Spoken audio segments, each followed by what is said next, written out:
안녕하세요. 진달래 약사입니다. 오늘은 부신피로 증후군에 대해서 다시 한번 말씀을 드려보려고 하는데요. 부신에서는 네 가지의 굉장히 중요한 물질이 나오고 있습니다. 에피네프린, 알도스테론, 성호르몬, 코티솔이라는 물질이 다 부신에서 분비가 되고 있는데요. 그 중에서 가장 이렇게 중요한 역할을 하는 게 다른 것도 굉장히 다 중요하지만 코티솔이라는 물질이 굉장히 중요한 역할을 하는데요. 코티솔은 우리가 스트레스나 위기 상황에 대처할 수 있게 빨리 에너지를 만들어낼 수 있게 하는 역할을 하는데 우리 몸에 있는 탄수화물이나 지방, 단백질을 분해해서 당 신생작용, 그러니까 포도당을 빨리 만들어내게 해서 그 포도당이 에너지를 만들어내게 합니다. 그래서 에너지 대사에 굉장히 중요한 역할을 하는 게 바로 코티솔인데요.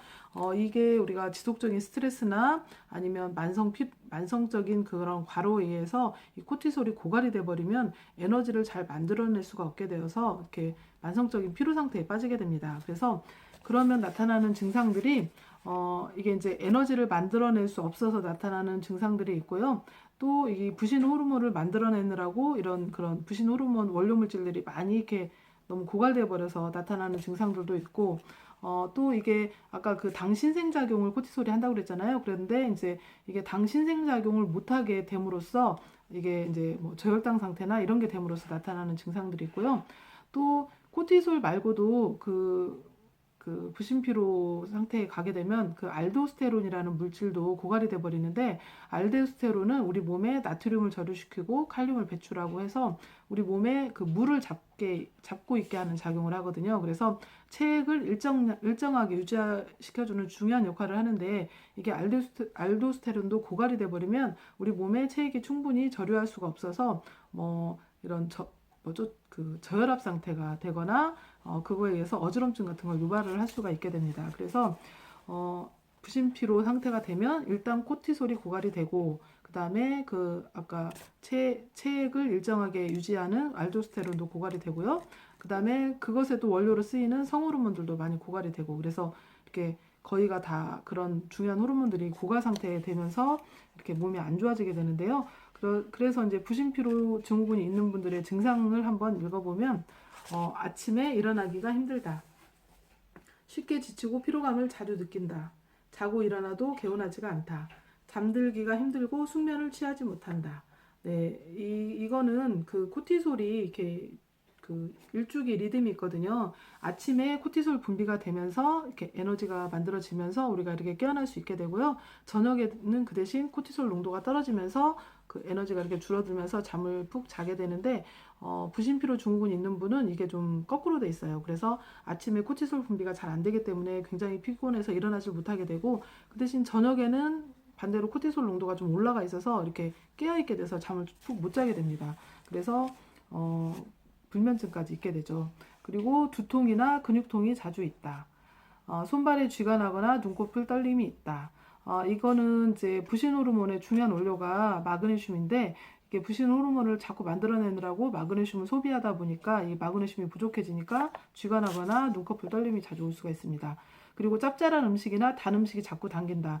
이거 같은 경우는 아까 그 코티솔이 이렇게 부족해지면 당을 만들어내는 당 신생작용을 잘 할 수가 없다고 그랬잖아요. 그래서 당이 부족해지기 때문에 자꾸 단 음식을 먹어서 그 당을 보충하려고 하다 보니까 단 음식을 자꾸 먹게 되고, 또 알도스테론이 아까 고갈된다고 그랬죠. 그러면 알도스테론이 고갈되면 소금을 몸에 이렇게 붙잡고 있을 수가 없기 때문에 소금이 몸에 부족해지게 되거든요. 그래서 자꾸 짭짤한 음식을 먹게 됩니다. 그래서 우리가 뭐 단짠 음식이라고 하잖아요. 그래서 그런 음식을 유난히 즐겨 먹는 분들도 이렇게 부신피로 증후군 상태인 분들일 수가 있습니다.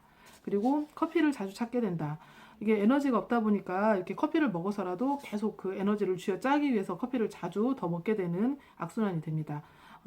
그리고 공복 시에 무력감이나 어지러움이 있다. 아까 그 당 신생작용이 안 되다 보니까 저혈당 상태가 자주 오게 됩니다. 그래서 공복 시에는 더 무력해지고, 또 아까 그 저혈압 상태가 되다 보니까 어지럼증도 자주 있을 수 있고요. 그다음에 소화가 잘 안 된다. 네, 이게 그 위장 쪽으로도 이렇게 충분히 혈류도 가고 이렇게 위장도 에너지가 있어야 소화를 시킬 수가 있는데 그게 안 되다 보니까 소화도 좀 잘 안 되게 됩니다. 그리고 갑자기 일어났을 때 현기증이 난다. 이런 거를 기립성 저혈압이라고 하죠. 이거는 이제 아까 알도스테론이 고갈되다 보니까 이게 물을 충분히 체액량이 몸에 충분하지 않다 보니까 이게 혈액량도 줄어들게 되고 그러면서 이렇게 일어났을 때 혈액이 일시적으로 밑으로 쏠리면서 이렇게 어지럼증을 느끼게 돼서 기립성 저혈압이 자주 올 수가 있습니다.